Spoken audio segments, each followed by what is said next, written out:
So we discussed about the dual nature of matter and radiation. We said radiation, okay, there are two forms. It can have a wave nature, it can have a particle nature. Similarly जो matter है बच्चों, उसका भी particle nature और wave nature होता है. ठीक है, ये होता है. और कैसे मालूम पड़ा होता है? Because there are experiments to prove it. Very simple.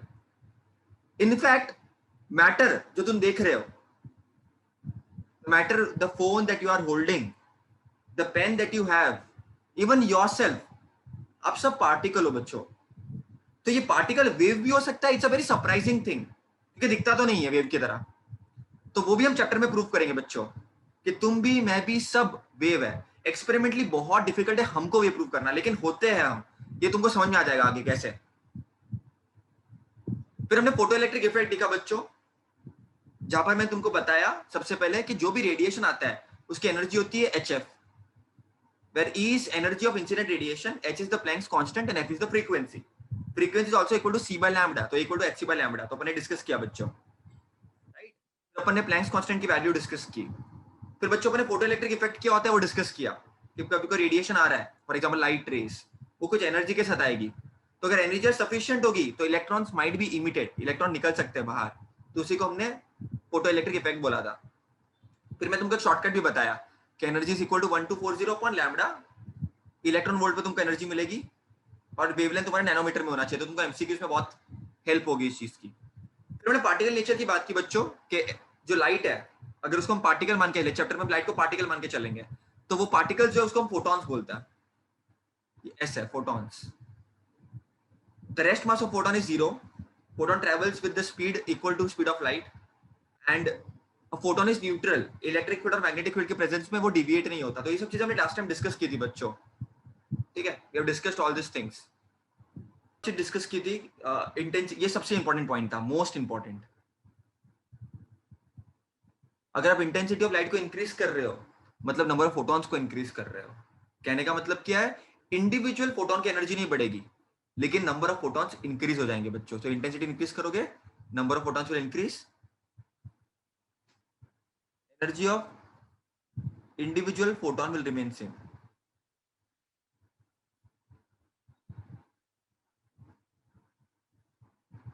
It will not change.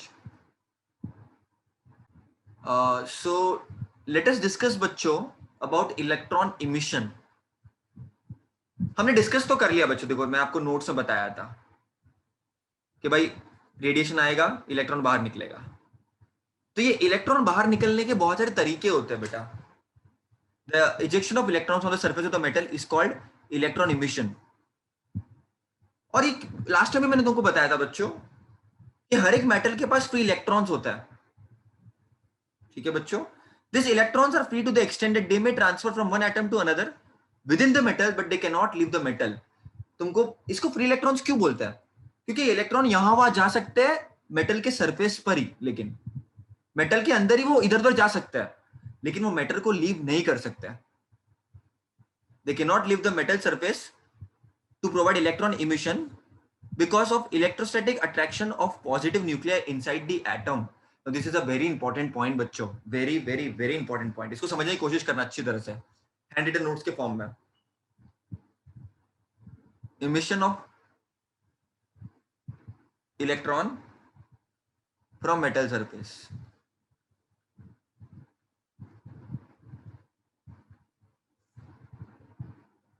देखो बच्चों समझने की कोशिश करना. कोई मेटल सरफेस है फॉर एग्जांपल, तो मेटल सरफेस पे हर जगह इलेक्ट्रॉन होगा बच्चों. इलेक्ट्रॉन यहां पर भी होगा सरफेस पे, इलेक्ट्रॉन अंदर भी होगा, सरफेस पे भी होगा. इसको हम बोलते हैं बल्क इलेक्ट्रॉन.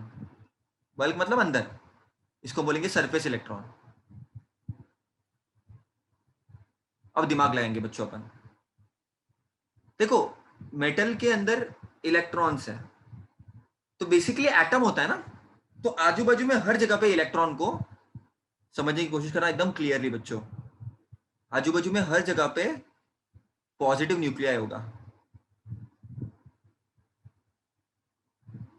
जो इलेक्ट्रॉन को खींचने की कोशिश करेगा बेटा, जो ये इलेक्ट्रॉन को खींचने की कोशिश करेगा. ये इलेक्ट्रॉन भले ही थोड़ा बहुत मेटल है तो फ्री इलेक्ट्रॉन होगा, लेकिन फिर भी ये इलेक्ट्रॉन को जाने देगा नहीं मेटल के सरफेस के बाहर। हमको क्या चाहिए, इलेक्ट्रॉन बाहर निकले, इलेक्ट्रॉन का इमिशन हो, इलेक्ट्रॉन का इमिशन हो मेटल सरफेस के बाहर। यही होता है ना, फोटोन आता है, एनर्जी आती है, हिट करती है सरफेस पे और इलेक्ट्रॉन बाहर निकलना चाहिए, लेकिन यहाँ पर आजू बाजू हर जगह से इसको अट्रैक्ट कर रहा है, तो यहाँ से इलेक्ट्रॉन को निकलना मुश्किल है, नामुमकिन है। लेकिन सरफेस पे क्या होता है, सरफेस पे भी एटम्स होंगे बच्चों, सरफेस पे भी इधर एटम, इधर पॉजिटिव न्यूक्लिया होगा, इधर ही पॉजिटिव न्यूक्लिया होगा, लेकिन ऊपर के साइड पे नहीं होगा बच्चों। तो कंपेयर टू बल्क इलेक्ट्रॉन्स, ऊपर के इलेक्ट्रॉन्स को निकालना उतना मुश्किल नहीं होना चाहिए बेटा, उतना मुश्किल नहीं होना चाहिए, क्योंकि यहां पर हर बाजू से उसको अट्रैक्ट नहीं किया जा रहा है, कुछ तो खुली छूट है उसके पास। तो यही लिखा है बेटा मैंने यहां पर, these electrons are free to the extent that they may transfer from one atom to another within the metal, but they cannot leave the metal surface to provide electron emission because of the electrostatic attraction of positive nuclei। तो positive nuclei के कारण निकल नहीं सकता, लेकिन अगर आप sufficient energy दो तो इलेक्ट्रॉन बाहर निकल सकता है बच्चों। उसके बारे में आज अपन डिस्कस करेंगे, that will discuss, don't worry about work function all this things, ये सब मैं तुमको पढ़ाऊंगा आज के लेक्चर में। तो हैंड रिटन फॉर्म में लेट मी एक्सप्लेन कि किन किन वेज से इलेक्ट्रॉन बाहर निकल सकता है एक मेटल सरफेस के, है ना। तो let me discuss all this things. Electron emission, है ना, यहाँ पर मैंने आपको एक्सप्लेन किया, देखो मैं आपको बताता हूँ। तो इलेक्ट्रॉन इमिशन के डिफरेंट डिफरेंट मेथड्स है। पहला मेथड है थर्मियोनिक इमिशन। थर्मियोनिक इमिशन में क्या करते हैं हम, मेटल को सफिशिएंट टेम्परेचर पे हीट करता है, हीट करेंगे मतलब heat is a form of energy, electrons वो एनर्जी को ले लेगा अपने पास और इलेक्ट्रॉन कोशिश करेगा कि वो बाहर निकल जाए। So what happens here basically is, यहां पर मैं ड्रॉ कर देता हूं, मेटल है, ओके, अब उसको हीट एनर्जी दे रहे हो, उसको आप हीट दे रहे हो, उसको हीटिंग कर रहे हो उसका, तो इलेक्ट्रॉन बाहर निकल सकता है। ये एक तरीका है, ये एक तरीका है। और ये जो इलेक्ट्रॉन निकलेंगे उसको हम बोलेंगे थर्मल इलेक्ट्रॉन्स, क्योंकि वो हीट के कारण बाहर निकल रहा है। Very simple. Second method is बच्चों फील्ड इमिशन। पहले मेथड में क्या था, हीट करो तो उसको एनर्जी मिलेगा तो इलेक्ट्रॉन बाहर निकल जाता है, उसको हम बोलते हैं थर्मोनिक इमिशन। फील्ड इमिशन में क्या करते हैं बच्चों, बहुत सिंपल है, अगेन यहां पर ड्रॉ कर देता हूं, देखो यहां पर पॉजिटिव प्लेट, यहां पर नेगेटिव प्लेट, ठीक है, पॉजिटिव प्लेट यहां पर ड्रॉ कर देता हूं, यहां पर नेगेटिव प्लेट, ओके। ये मैंने इलेक्ट्रिक फील्ड लगा दी एक। तो इलेक्ट्रिक फील्ड हमेशा मैंने तुमको बताया 11th में, electric field always goes from positive to negative, ठीक है, पॉजिटिव नेगेटिव की तरफ इलेक्ट्रिक फील्ड होती है। अब करेंगे क्या बच्चों, बीच में एक मेटल प्लेट को रख देंगे, बीच में एक मेटल प्लेट को रख देंगे, तो होगा क्या बच्चों, बहुत सिंपल चीज होगी। स्ट्रॉन्ग इलेक्ट्रिक फील्ड के कारण मेटल प्लेट में जो इलेक्ट्रॉन होंगे वो निकलना शुरू करेंगे, इधर जो इलेक्ट्रॉन होंगे वो पॉजिटिव की तरफ जाना शुरू हो जाएंगे, इसको हम बोलते हैं field emission. In this method strong electric field, high positive voltage is applied at the metal surface which pulls the free electrons out of the metal because of the attraction of positive field। तो positive field जो है उसकी तरफ attraction होगा उसका। The stronger the electric field, जितना आप electric field को स्ट्रॉन्ग करोगे उतना खतरनाक इमिशन होगा। ऑब्वियसली जितनी ताकत है खींचने की उतनी खतरनाक तेजी से, उतनी खतरनाक तरीके से वो इलेक्ट्रॉन पॉजिटिव प्लेट की तरफ आएगा। और ये जो इजेक्टेड इलेक्ट्रॉन्स है जो बाहर निकल रहे हैं उसको बोलते हैं फील्ड इलेक्ट्रॉन्स। क्यों फील्ड इलेक्ट्रॉन्स बोल रहे हैं, क्योंकि वो because of difference in potential difference निकल रहा है, because of the electric field which you applied. पहले हीट के कारण निकल रहे थे, हीट के कारण निकल रहे थे थर्मल इलेक्ट्रॉन्स,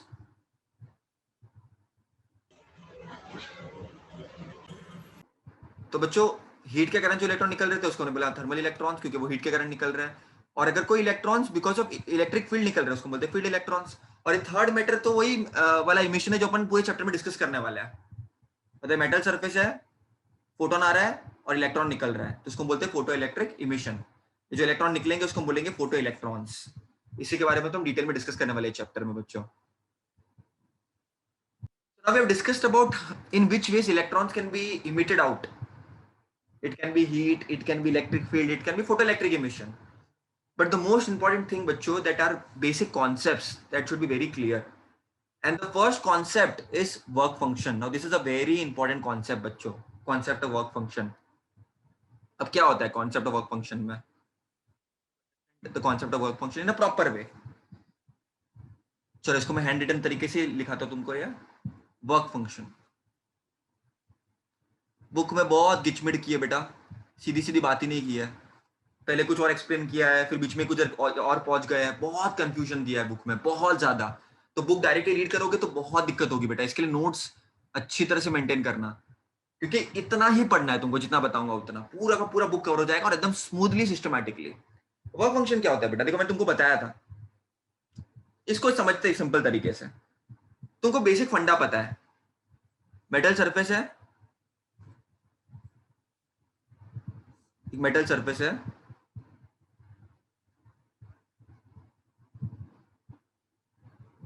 फोटॉन्स आ रहा है, रेडिएशन आ रहा है, वो कुछ एनर्जी के साथ आ रहा है, एच एफ और एच सी बाय लैम्बडा. ठीक है, और इलेक्ट्रॉन्स निकलने चाहिए. लेकिन इलेक्ट्रॉन तो जैसे मैंने बताया, आजू बाजू में एटम्स है, पॉजिटिवली न्यूक्लियस है, तो उसको खींच पकड़ के रखता है, अपने पास रखता है. तो इलेक्ट्रॉन इतना इजीली तो निकलेगा नहीं. जैसे फॉर एग्जांपल मैंने मेरे दोस्त को बोला चल गोवा चलता है, उसको मैंने बहुत एनर्जी दिया, चल भाई. ऐसे तो आएगा नहीं, भाव खाएगा थोड़ा, बोलेगा नहीं भाई, पापा को पूछना पड़ेगा, मम्मी को पूछना पड़ेगा, इसको पूछना पड़ेगा, उसको पूछना पड़ेगा, अरे भाई एग्जाम आ रही है, अरे भाई वो है. मतलब बहाने तो बनाएगा वो. वैसे ही बच्चों इलेक्ट्रॉन ऐसे ही नहीं निकलेगा, थोड़ा बहाने बनाएगा.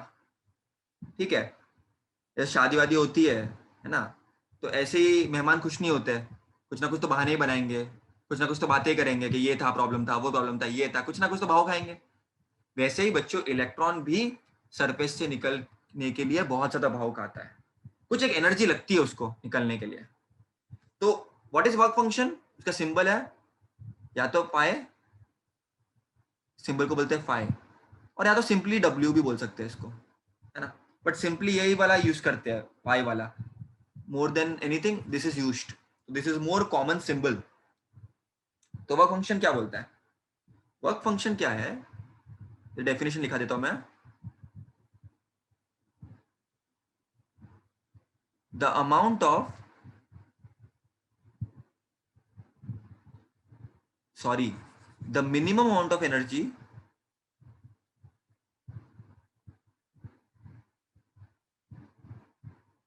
the minimum amount of energy required to remove a electron on the surface of the metal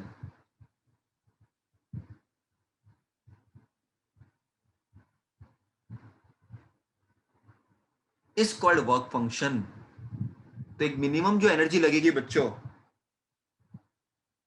electron को निकालने के लिए, उसी को बोलते हैं वर्क फंक्शन. तुम्हारी टेक्स्ट में बहुत सारे दिए हैं, जैसे फॉर एग्जांपल कोई मेटल, मैं तुमको एग्जांपल देता हूँ, तुमको फील भी आ जाएगा इससे. ये मेटल ले लेते हैं, वर्क फंक्शन ले लेते हैं इलेक्ट्रॉन वोल्ट में. फॉर एग्जांपल पोटेशियम, पोटेशियम का वर्क फंक्शन है 2.3. सोडियम 2.4 है. सिल्वर या लेट्स से कॉपर 4.7 है. गोल्ड, निकल, लेट्स से निकल 5 है. गोल्ड 5.1 है. मतलब क्या, सबसे कम वर्क फंक्शन इस पर्टिकुलर टेबल में, इसको मैं अगर टेबल के फॉर्म में बता दूं, तुमको पूरा कॉन्सेप्ट क्लियर हो जाएगा. अगर तुम ये ध्यान से देखोगे, यहाँ पर सबसे कम वर्क फंक्शन पोटेशियम का है. इसका मतलब क्या, 2.3 इलेक्ट्रॉन वोल्ट का इसका वर्क फंक्शन है. अर्थात इतनी मिनिमम एनर्जी पोटेशियम को चाहिए, अगर उसको आपने दी तो इलेक्ट्रॉन निकल सकता है. वो भी जरूरी नहीं है, जो जिसके बारे में मैं बात करूंगा. तो इतनी मिनिमम एनर्जी उनको चाहिए. और गोल्ड को 5.1 चाहिए, मतलब बहुत भाव खा हुआ है गोल्ड, बहुत ज्यादा एनर्जी चाहिए उसको. इसी का प्यारा कॉन्सेप्ट है वर्क फंक्शन. तो जैसे मैंने बच्चों बताया कि मिनिमम एनर्जी जो चाहिए इलेक्ट्रॉन को बाहर निकालने के लिए सरफेस के, उसको वर्क फंक्शन बोलता है. लेकिन जरूरी नहीं है बच्चों. समझो फॉर एग्जाम्पल, मैं तुमको एक एग्जाम्पल देता हूं. एक मेटल है, लेट्स से एक सिल्वर, ये सिल्वर का मेटल है, इसके सरफेस पे इलेक्ट्रॉन्स है, और let's say work function of silver है फॉर एग्जांपल लेट्स से 4.3, और मैं एनर्जी दे रहा हूं सिल्वर को, एनर्जी ऑफ इंसिडेंट रेडिएशन दे रहा हूं लेट्स से 6 इलेक्ट्रॉन वोल्ट। तो यहां पर तुम एनर्जी ग्रेटर दे रहे हो than the work function of silver. Work function क्या होता है? मिनिमम एनर्जी जो चाहिए इलेक्ट्रॉन को बाहर निकलने के लिए।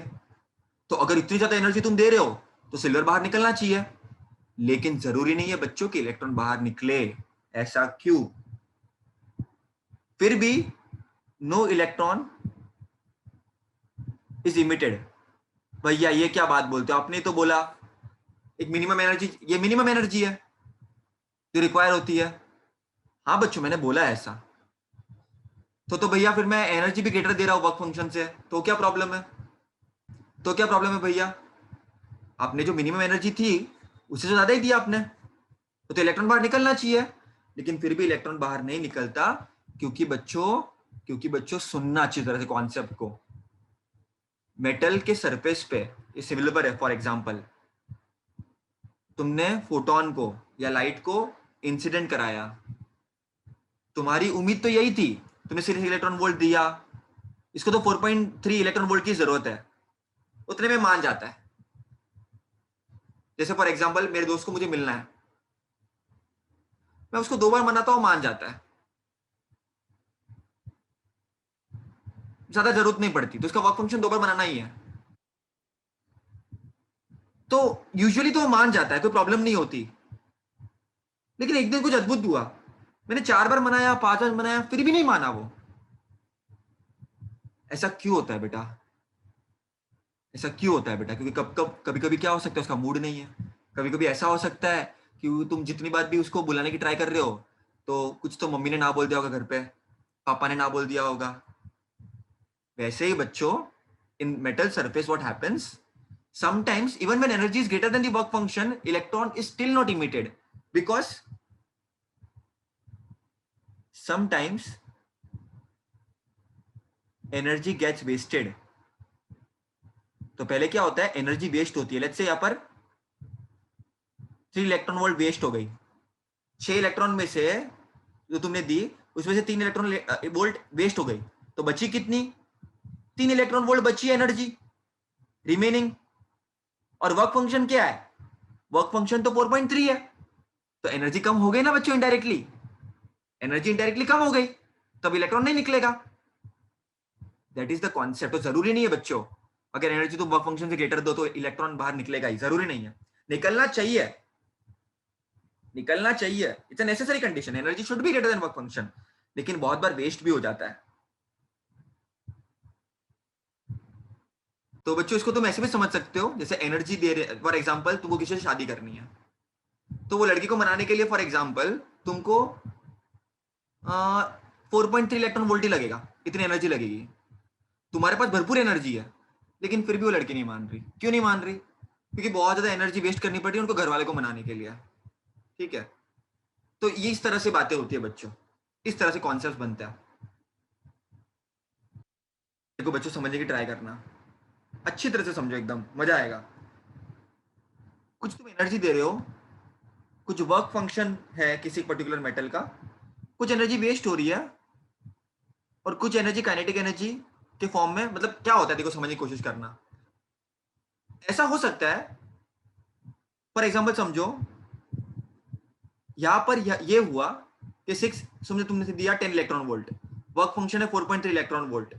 तो अब की बार ऐसा हो गया कि इलेक्ट्रॉन इमिट हो गया, क्योंकि यहां पर अब की बार क्या हुआ, वेस्टेज 3 इलेक्ट्रॉन वोल्ट है फॉर एग्जांपल, अभी भी वेस्टेज 3 इलेक्ट्रॉन वोल्ट है। तो 10 तुमने दिया,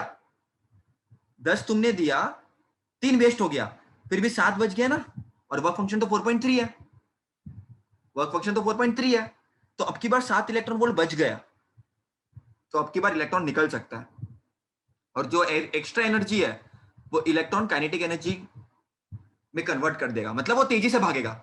अब लड़की मान भी गई है, घर वाले मान भी गए हैं, अब तो भाग के जाएंगे दोनों भी। तो इसको समझने की कोशिश करना अच्छी तरह से, मैं इसको एक्सप्लेन करता हूं, डोंट वरी। समझो 20 लेट्स से 15 इलेक्ट्रॉन वोल्ट तुम एनर्जी दे रहे हो और वर्क फंक्शन है लेट्स से 10 इलेक्ट्रॉन वोल्ट। समझो कोई भी वेस्टेज नहीं है, मतलब मैंने क्या बोला, एनर्जी तुम दे रहे हो 15 इलेक्ट्रॉन वोल्ट, मेटल सरफेस है, उसको तुम 15 इलेक्ट्रॉन वोल्ट एनर्जी दे रहे हो और वर्क फंक्शन है 10 इलेक्ट्रॉन वोल्ट और कुछ भी वेस्टेज नहीं है, तो इलेक्ट्रॉन वो सब एक्स्ट्रा एनर्जी, अब वेस्टेज नहीं हो रहा है, फालतू खर्चा नहीं हो रहा है, तो इलेक्ट्रॉन अपनी सुविधा के लिए वो एनर्जी यूज करेगा। अब इलेक्ट्रॉन क्या करेगा, भागते हुए जाएगा, तो 5 इलेक्ट्रॉन वोल्ट काइनेटिक एनर्जी से वो भागेगा। समझो फॉर एग्जांपल अभी भी 15 इलेक्ट्रॉन वोल्ट तुम्हारा एनर्जी तुम दे रहे हो, अभी भी वर्क फंक्शन 10 इलेक्ट्रॉन वोल्ट है। बच्चों वर्क फंक्शन मेटल के सरफेस पे डिपेंड करता है, ये मेटल की प्रॉपर्टी है, पर्टिकुलर मेटल की, तो एक पर्टिकुलर मेटल के लिए कांस्टेंट होता है, सेम होता है। और अब की बार समझो वेस्ट तुम्हारा 2 इलेक्ट्रॉन वोल्ट हो गया, तो अब की बार क्या होगा बच्चों, देखो 15 इलेक्ट्रॉन वोल्ट है, 2 इलेक्ट्रॉन वोल्ट वेस्ट हो गया, लेकिन फिर भी 13 बच जाएगा ना, तो इलेक्ट्रॉन अभी भी निकलेगा, लेकिन अब की बार क्योंकि इसका 2 इलेक्ट्रॉन वोल्ट वेस्ट हो गया, देखो 10 इलेक्ट्रॉन वोल्ट उसको मनाने में लग गया, 2 इलेक्ट्रॉन वोल्ट वेस्ट हो गया, लेकिन 3 इलेक्ट्रॉन वोल्ट अभी भी बच गया, तो उसको इलेक्ट्रॉन काइनेटिक एनर्जी के फॉर्म में यूज करेगा। अभी फॉर एग्जांपल समझो 15 इलेक्ट्रॉन वोल्ट एनर्जी अभी तुम दे रहे हो, अभी भी 10 इलेक्ट्रॉन वोल्ट वर्क फंक्शन है, लेकिन अब की बार वेस्ट तुम्हारा 5 इलेक्ट्रॉन वोल्ट है, मतलब इतनी तुमने दी, 5 तो वेस्ट हो गई, तो बची 10 इलेक्ट्रॉन वोल्ट, और 10 तो उसको चाहिए सरफेस से बाहर निकलने के लिए, उसको मनाने के लिए, तो अब की बार 0 इलेक्ट्रॉन वोल्ट, मतलब अब खाली इलेक्ट्रॉन थोड़ा सा बाहर निकलेगा, एकदम तेजी से भागेगा नहीं, काइनेटिक एनर्जी मतलब क्या, मोशन में आना इलेक्ट्रॉन का, अब की बार नहीं हो पाएगा। अभी समझो ऐसा है 15 इलेक्ट्रॉन वोल्ट तुम दे रहे हो, वर्क फंक्शन अभी भी 10 इलेक्ट्रॉन वोल्ट है, लेकिन अब की बार वेस्टेज 7 इलेक्ट्रॉन वोल्ट है फॉर एग्जांपल, तो 15 में से 7 तो वेस्ट हो रही है, बची 8 ही बची, उसमें से भी 10 वर्क फंक्शन के लिए रिक्वायर्ड है, तो अब की बार ये नेगेटिव हो जाएगा, तो अब की बार तो इलेक्ट्रॉन निकलेगा ही नहीं बच्चों। तो it's very important to understand this concept, very very very important, very important. इस कॉन्सेप्ट से एक ही चीज तुम समझ सकते हो, मैक्सिमम काइनेटिक एनर्जी कब होगी,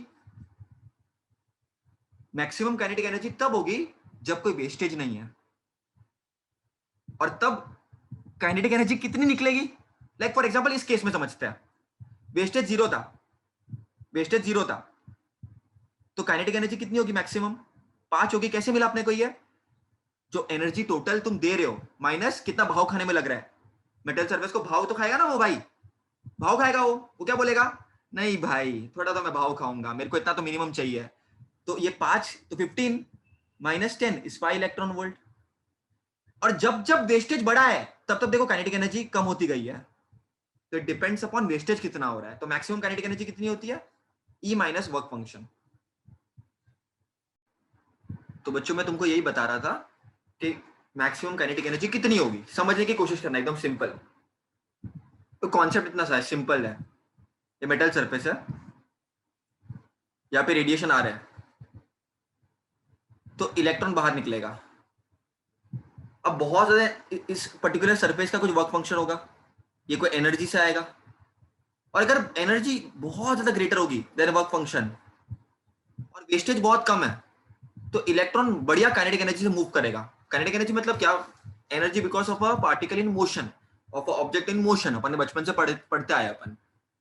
देखो फॉर एग्जांपल ये आ रहा है 15 इलेक्ट्रॉन वोल्ट की एनर्जी से, और वर्क फंक्शन है 10 electron volt, and there is no wastage, for example अंदर कोई वेस्टेज नहीं हुआ, तो देखो 15 से वो आ रहा है, 10 खर्चा हो गई और वेस्टेज एक भी नहीं हुआ, तो 5 इलेक्ट्रॉन वोल्ट बच गया, तो 5 इलेक्ट्रॉन वोल्ट जो बच गई वो जाएगी किधर, ये कंजूस तो नहीं अपने पास ही रखेगा, इसको कुछ ना कुछ वेस्ट करेगा, तो इसको ये जो एनर्जी जो एक्स्ट्रा बच जाती है ये इलेक्ट्रॉन को ही मिलती है, और यही इलेक्ट्रॉन वो एनर्जी को लेकर के भागता है तेजी से, तो जो मैक्सिमम काइनेटिक एनर्जी होगी बच्चों that will be equal to, जो 15 क्या था, जो एनर्जी आप दे रहे हो, माइनस कोई भी मेटल सरफेस की प्रॉपर्टी होती है, इसको एक मिनिमम एनर्जी चाहिए, तो वो होती है वर्क फंक्शन। अब जैसे जैसे वेस्टेज बढ़ेगा बच्चों, देखो काइनेटिक एनर्जी कम होगी, क्योंकि उतना और ज्यादा एनर्जी वो खाएगा, वो इतना एनर्जी खाएगा, तो होगा क्या बच्चों, उतनी कम एनर्जी उसको मिलेगी भागने के लिए। So we discussed about work function के मिनिमम एनर्जी कितना चाहिए सरफेस से निकलने के लिए, और मैक्सिमम काइनेटिक एनर्जी होती है ई माइनस वर्क फंक्शन, तो वो अपने डिस्कस किया। Let us discuss what is threshold frequency. But you should know one thing very clearly now. For electron emission, energy should be greater than or equal to work function. That is for sure. इसका मतलब क्या होता है? E is HF should be greater than or equal to work function. Therefore, F should be equal to greater than or equal to work function upon H. तो minimum क्या होगा? ये work function upon H हो जाएगा. Greater than और equal to है ना. देखो, E इलेक्ट्रॉन के इमिशन के लिए, इलेक्ट्रॉन को मेटल सरफेस है, इंसिडेंट रेडिएशन है, इलेक्ट्रॉन को बाहर निकालना है, तो energy should be greater then work function. This is not ये हुआ तो होगा ही, ऐसा नहीं बोल रहा हूं, बट हो सकता है ना. एनर्जी तो it is a necessary condition कि energy should be greater than equal to work function. कुछ वेस्टेज वगैरह हुआ तो हाँ नहीं पॉसिबल है, बट जनरल बता रहा हूं मैं. तो energy will is equal to HF should be greater than equal to work function. तो F will be greater than equal to work function upon H. तो मिनिमम है this work function upon H. तो जब तुम work function की value को put करोगे और H इज प्लैंक्स कांस्टेंट, उसकी वैल्यू को पुट करोगे तो तुमको एक फ्रीक्वेंसी मिलेगी. इस फ्रीक्वेंसी को बच्चों को हम बोलते हैं थ्रेशोल्ड फ्रीक्वेंसी. मतलब जो इंसिडेंट रेडिएशन आ रहा है उसके पास मिनिमम इतनी एनर्जी, तो इतनी फ्रीक्वेंसी तो होनी चाहिए. अगर इससे कम हुई तो भूल जाना कि इलेक्ट्रॉन बाहर निकलेगा. तो minimum frequency required for a photo electron to get emitted is called as threshold frequency. Very very very important. अब समझने की कोशिश करना बेटा. तो एक्चुअली मेरा ये इंटरनेट बच्चों से अपन ने डिस्कस कर दिया कि थ्रेशोल्ड फ्रीक्वेंसी. तो मिनिमम फ्रीक्वेंसी, देखो दो चीजें बहुत इंपॉर्टेंट है, एक तो थ्रेशोल्ड फ्रीक्वेंसी और एक तो work function. Work function is the minimum amount of energy required to remove an electron from a surface of the metal. कितनी मिनिमम एनर्जी चाहिए. और थ्रेशोल्ड फ्रीक्वेंसी मतलब क्या, the minimum frequency required for a photo electron to get emitted. मतलब इतनी कम से कम तो चाहिए रहेगी, कम से कम इतनी चाहिए. अब देखो समझने की कोशिश करना बच्चों. जो मैक्सिमम काइनेटिक एनर्जी होगी that will be equal to E minus work function. ये सब मेंटेन होना चाहिए बच्चों फॉर्मूला लिस्ट में, जो भी हर हफ्ते तुम्हारा चेक होगा. Kinetic energy maximum is E minus work function. E क्या है? HF होता है. और वर्क फंक्शन क्या होता है बच्चों? वर्क फंक्शन भी तो एनर्जी है. वर्क फंक्शन क्या हो जाएगा? HF minimum. लेट्स से इसको मैं F नॉट बोल देता हूँ. इसको मैं अलग अलग तरीके से रिप्रेजेंट कर सकता हूँ ना. लेट्स से मैंने इसको F नॉट बोल दिया, तो वर्क फंक्शन को मैंने क्या पुट कर दिया? वर्क फंक्शन क्या आ सकता है? HF naught. तो इधर से मुझे इक्वेशन मिल गया, kinetic energy is equal to HF minus E. के बदले मैंने HF पुट कर दिया और वर्क फंक्शन के बदले मैंने HF नॉट पुट कर दिया. कैसे मिला मेरे को? क्योंकि मिनिमम फ्रीक्वेंसी क्या था? Work function upon H. तो वर्क फंक्शन क्या होगा? HF होगा ना. तो मैंने बस इसको इधर पुट कर दिया. अब मैथमेटिक्स तुम्हारी स्ट्रांग होनी चाहिए बच्चों. नहीं भी है तो ध्यान दो, अच्छी तरह से सीखो, ये बहुत इंपॉर्टेंट है फिजिक्स में, बहुत इंपॉर्टेंट है बच्चों. Now this is the equation. Now in mathematics you have very famous equation, बचपन में पढ़ा होगा, y equal to mx plus c. y stands for y axis, तो y एक्सिस पे हमने काइनेटिक एनर्जी प्लॉट कर दिया. y stands for y axis, ठीक है. काइनेटिक एनर्जी जो मैक्सिमम है. This x, m stands for slope, याद करो स्लोप पढ़ा होगा. This f stand for x axis, तो यहाँ पर f ले लिया मैंने x एक्सिस पे, ये y एक्सिस है. And this is your y intercept. जिन बच्चों को नहीं पता समझ लो अभी भी बेटा, टाइम है. y equal to mx plus c, it's a very famous equation. ये m stand for slope, c stand for y intercept. क्या होता है ये बताता हूँ बेटा, वेरी इंपॉर्टेंट ना. In physics it will again and again come, बहुत बार आएगा ये. तो इसका मतलब क्या होता है, बताता क्या है बेसिकली, शो क्या करता है? ये शो ये करता है, देखो तो एक्स वाई एक्सिस पे तुमने काइनेटिक एनर्जी ले लिया, एक्स एक्सिस पे तुम लोगों ने एफ ले लिया. तो जो स्लोप है बच्चों, देखो वाई इंटरसेप्ट क्या बताता है? ये नेगेटिव है ना. तो ये जो ग्राफ होगा बच्चों, ये नीचे से आएगा ऐसे. और ये स्लोप क्या है? उसकी एच है, तो उसको हम ऐसे बताते हैं स्लोप को, एच. ये स्लोप है तुम्हारा, और तुम्हारा वाई इंटरसेप्ट है H F naught. This is the y intercept. और ये नेगेटिव है, इसके लिए नीचे से आया ही है. तो इस पॉइंट पे बच्चों, इस पॉइंट, ये जो पॉइंट है उसको हम बोलते हैं F naught, this is a threshold frequency. इसके नीचे काइनेटिक एनर्जी नेगेटिव, देखो देखो इसके इसके अगर तुम इसके पीछे जाओगे, नीचे जाओगे इसके, तो काइनेटिक एनर्जी देखो, ये काइनेटिक एनर्जी ऊपर भी है नीचे भी है, इसके नीचे जाओगे तो काइनेटिक एनर्जी नेगेटिव मिलेगी तुमको, लेकिन इसको जब पास करोगे तो तुमको काइनेटिक एनर्जी पॉजिटिव मिलेगी। काइनेटिक एनर्जी पॉजिटिव कब होगी? थ्रेशोल्ड फ्रीक्वेंसी के बाद में। तो इसी फ्रीक्वेंसी के बाद में इलेक्ट्रॉन निकल सकता है, वो भी कंपलसरी नहीं है, नेसेसरी नहीं है, बट निकल सकता है। तो इस तरह से बच्चे इसको रिप्रेजेंट करते हैं। देखो समझने की ट्राई करना, बहुत सिंपल है। y equal to M x plus c, this is the equation. y stands for y axis, x stands for x axis, m stands for slope and c stands for y intercept. y intercept का मतलब क्या होता है बेटा? Very simple, मैं तुमको बताता हूं। देखो y एक्सिस, x एक्सिस, कुछ स्लोप होगा जो तुमने पढ़ा था 10th में।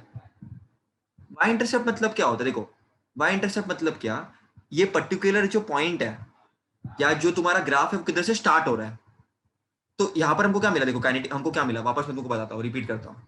हमको काइनेटिक एनर्जी मैक्सिमम मिला था E minus work function, E is nothing but H F and work function is H F naught. तो ये देखो y equal to M x plus C. तो देखो समझने की ट्राई करना, y एक्सिस पे तुम्हारा काइनेटिक एनर्जी आ गया, x एक्सिस पे तुम्हारा फ्रीक्वेंसी आ गया, फिर ये minus H F not is y intercept, मतलब ये y पे किधर से स्टार्ट होगा? ये नेगेटिव है तो नीचे से स्टार्ट होगा, ये नेगेटिव है तो नीचे से स्टार्ट होगा। और y इंटरसेप्ट क्यों बोला इसको? क्योंकि y एक्सिस के पॉइंट से स्टार्ट हो रहा है ये। अब वैल्यू क्या है, कितनी है, you should not care much, you should care that in the practicals which you will have, in the practicals which you care, but in theory आपको इतना पता होना चाहिए कि नेगेटिव से स्टार्ट हो रहा है। और ये जो पॉइंट है जिस एफ नॉट, इसी को बोलते हैं थ्रेशोल्ड। तो कुछ स्लोप भी होगा बेटा, स्लोप है m तुम्हारा, और इस केस में h है प्लैंक्स कांस्टेंट, और ये जो तुम्हारा है इसको बोलते हैं थ्रेशोल्ड फ्रीक्वेंसी। तो ये मिनिमम फ्रीक्वेंसी है, उसी के बाद इलेक्ट्रॉन निकल सकता है शायद। तो मिनिमम फ्रीक्वेंसी है, मिनिमम फ्रीक्वेंसी है ये। तो एनर्जी देखो, frequency should be always greater than the threshold frequency. जो इंसिडेंट रेडिएशन आ रहा है उसकी फ्रीक्वेंसी हमेशा ग्रेटर होनी चाहिए थ्रेशोल्ड फ्रीक्वेंसी से, तब इलेक्ट्रॉन में बी इमिटेड। वो भी कंपलसरी नहीं है, अगर वेस्टेज वेस्टेज हुआ, बहुत सारी चीजें होती है, बहुत सारी चीजें होती है। अगर मैं सिंबल्स की बात करूं बच्चों, थ्रेशोल्ड फ्रीक्वेंसी के इसके बहुत सारे सिंबल्स है। मैंने इसको एफ नॉट लिख दिया, कुछ लोग इसको एफ मिनिमम लिखते हैं, कुछ लोग इसको न्यू नॉट लिखते हैं। तो ये बहुत सारे सिंबल्स तुम यहाँ पर देख सकते हो, इसके अलग अलग बुक्स अलग अलग दिखेगी। कुछ एमसीक्यू तुम बुक सॉल्व करोगे तो वहां पर ये सिंबल होगा, टेक्स्ट बुक में तुम्हारा ये वाला कुछ भी हो सकता है, मतलब बहुत सारे सिंबल्स है, but this are all the symbols of threshold frequency. Simply क्या है थ्रेशोल्ड फ्रीक्वेंसी? तो minimum frequency which is required, right, that is threshold frequency. Next concept है बच्चा थ्रेशोल्ड वेवलेंथ। बुक में अलग अलग जगह पे इसको यूज करेंगे, न्यूमेरिकल सॉल्व करते करते वर्ड्स आएंगे, बट तुमको पता है तो बच्चे क्या करते हैं, टेक्स्ट बुक रीडिंग करते हैं, नोट्स प्रॉपर बनाते नहीं, तो ये सब चीजें उनको क्लियर नहीं होती बाद में। तो मैं let me again repeat everything. Electron को निकलना है तो energy should be greater than और equal to work function. E is equal to H F, greater than equal to work function. मैं वेवलेंथ की बात कर रहा हूँ, तो एफ को मैं लिख सकता हूँ c by lambda will be greater than equal to work function. तो this wavelength will be equal to hc upon work function greater than or equal to lambda. Therefore lambda is less than or equal to hc upon work function. यही मिला मेरे को। ये जो wavelength है बेटा, ये जो वेवलेंथ है जो मेरे को मिला hc अपॉन वर्क फंक्शन, ये मैक्सिमम वेवलेंथ है बच्चों। इसको हम बोलते हैं लैम्डा नॉट, इसको हम बोलते हैं थ्रेशोल्ड वेवलेंथ। तो मतलब जो इलेक्ट्रॉन, तो maximum wavelength for which electron may be emitted is this, maximum ही है। उससे ज्यादा वेवलेंथ आया, देखो क्यों आता है, क्यों ऐसा क्यों? E equal to H F H C by lambda. तो जितना ज्यादा फ्रीक्वेंसी ज्यादा होगा उतना ज्यादा एनर्जी ज्यादा होगा, जितना कम वेवलेंथ होगा उतना ज्यादा एनर्जी होगा। तो ये मैक्सिमम है, इतना इतना मैक्सिमम है। उससे ज्यादा अगर वेवलेंथ आया तो मुश्किल है भाई, तो मुश्किल है भाई। तो wavelength should be less then this particular wavelength, threshold wavelength. Frequency का मैंने क्या बोला, फ्रीक्वेंसी जो आ रही है इंसिडेंट रेडिएशन की, that should be greater then the threshold frequency, but wavelength should be less then the threshold wavelength, क्योंकि नीचे है ना, इनवर्स है। क्योंकि ये इनवर्स है। बच्चों मैंने इतना ही बताया, देखो सिंपल है, मैं तुमको वापस बताता हूँ एक बार, चलो स्टार्टिंग से। तुमको बोला energy should be greater than equal to work function may be electron be emitted. अगर ये कंडीशन पूरी हुई तो शायद इलेक्ट्रॉन इमिट हो सकता है। Energy is equal to H F greater than equal to work function, तो F will be equal to greater than equal to work function upon H. तो जो मिनिमम होगा that will be work function upon H. इसी को हमने बोला threshold frequency. तो frequency should be greater than equal to this minimum value, तभी electron निकल सकता है। तो ये थ्रेशोल्ड फ्रीक्वेंसी की बात की थी हमने। लेकिन अगर मैं वेवलेंथ की बात करूंगा बच्चों, अगेन सेम चीज, ये क्या होगा H F greater than equal to work function, but हम वेवलेंथ की बात कर रहे हैं, तो ये एच सी बाय लैम्डा होगा greater than equal to work function. तो H C upon work function is greater than equal to lambda.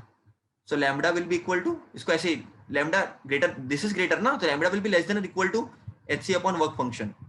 तो लेस देन और इक्वल टू बच्चों, लेस देन, तो वेवलेंथ लेस देन होना चाहिए इस वैल्यू के। तो मैक्सिमम वैल्यू कितनी होगी बच्चों? मैक्सिमम वैल्यू इतनी होगी। तो इतनी बर्दाश्त कर सकते हो, ये मैक्सिमम है। लेकिन वेवलेंथ हमेशा से कम ही होनी चाहिए बेटा इंसिडेंट रेडिएशन की, तभी इलेक्ट्रॉन शायद निकले। So if I have to conclude कि मैंने आज के सेशन में क्या क्या मोटे मोटे तौर पे बताया, तो मैंने वर्क फंक्शन के बारे में बताया जो कि बहुत सिंपल था। लेकिन मैंने दो बातें बहुत इंपॉर्टेंट बताई कि जो इंसिडेंट रेडिएशन की फ्रीक्वेंसी है that should be greater than और इक्वल टू थ्रेशोल्ड फ्रीक्वेंसी, और जो वेवलेंथ है that should be less than और equal to threshold wavelength for electron to be emitted. ऐसा क्यों हुआ? क्योंकि मैक्सिमम वेवलेंथ से ज्यादा वेवलेंथ होगा तो एनर्जी कम हो जाएगी, तो मतलब ही नहीं है। देखो E equal to H F होता है, जो also equal to H C by lambda. जितना ज्यादा एनर्जी उतना ज्यादा, जितना ज्यादा फ्रीक्वेंसी उतना ज्यादा एनर्जी, लेकिन जितना कम वेवलेंथ उतना ज्यादा एनर्जी। तो हमेशा जो फ्रीक्वेंसी है that should be greater then threshold frequency. Minimum threshold frequency, threshold frequency क्या होती है? Minimum frequency. तो फ्रीक्वेंसी हमेशा उससे ग्रेटर होनी चाहिए, लेकिन वेवलेंथ हमेशा उससे कम होना चाहिए, क्योंकि जितना कम वेवलेंथ उतना ज्यादा एनर्जी। तो ये मेरा कंक्लूडिंग पॉइंट था।